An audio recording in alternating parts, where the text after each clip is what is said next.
सोलापूर शहर स्वच्छ ठेवणाऱ्या झोन क्रमांक 4 आणि 5 मधील घंटागाडी कामगारांना गेल्या 2 महिन्यांपासून पगार न दिल्याने आज गुरुवारी संतापाचा उद्रेक झाला। सुमारे 150 घंटागाडी कामगारांनी जिल्हाधिकारी कार्यालयासह झोन क्रमांक 4 व जुळे सोलापूर येथील झोन क्रमांक 5 च्या आवारात एकत्र येत कडक आंदोलन करत संप पुकारला।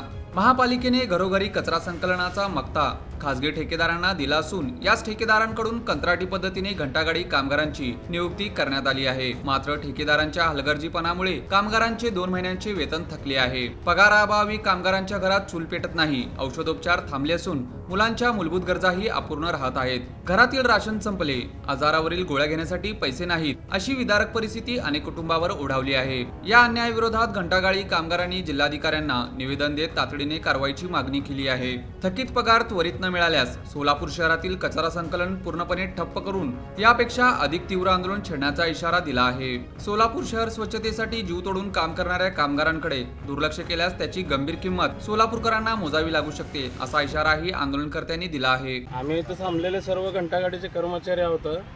आम्ही आता कमीत कमी 10 वर्ष झाले म्हणजे घंटागाडीवर काम करतोय। पहिल्यापासून आम्हाला आजपर्यंत कोण किमान वेतन, साप्ताहिक सुट्टी वगैरे कोणत्याही शासनाचे जे सुविधा आहेत ते आजपर्यंत आम्हाला दिलेल्या नाही। ते कमी पगारावर राबवतात ती पण पगार आम्हाला वेळेवर मिळत नाही। आता सध्याच्या घडीला बघितलं तर 2 महिने संपत आले।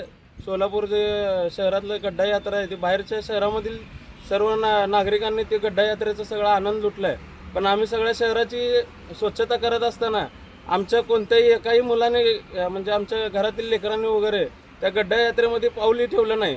शेवटी आम्हाला ते गड्डा यात्रेमधले सगळे लोकांची झालेली घाण काढण्यासाठीच आम्हाला जावं लागणार आहे। आजपर्यंत आम्हाला ना किमान वेतन देतात, ना साप्ताहिक सुट्टी देतात, ना EFPF ESI वगैरे ना वेळेवर भरतात, काहीच करत नाहीत। उलट त्यांच्याबद्दल काय बोलायला गेलं तर दमदाटी करून कामावरून काढण्याच्या धमक्या दिल्या जातात। काय नाव आपलं? माझं नाव विशाल हनुमंत नागटिळक आहे। कोण आपले कॉन्ट्रॅक्टर कोण आहेत? कॉन्ट्रॅक्टर सध्याला तर वॉटर गॅस म्हणून एक कंपनी आहे आणि त्या अंडर खाली आपले सोलापूर मधले जे सहमक्तेदार आहेत अश्विन कुमार मानवे, NS पटेल आणि काशीनाथ राठोड आहेत। त्यांचं म्हणणं काय आपल्याला? त्यांचं म्हणणं सर त्यांनी कधी समोर येतच नाहीत आणि देतच नाहीत। त्यांनी उगाच तिथं म्हणजे कागदोपत्री दिलेलं असतंय पण रिअलिटीमध्ये म्हणजे कामगाराला आजपर्यंत मिळालेलंच नाही। देतो म्हणून तिथं बहुतेक नोंद पण असेल पण आम्हाला मिळतच नाही सर।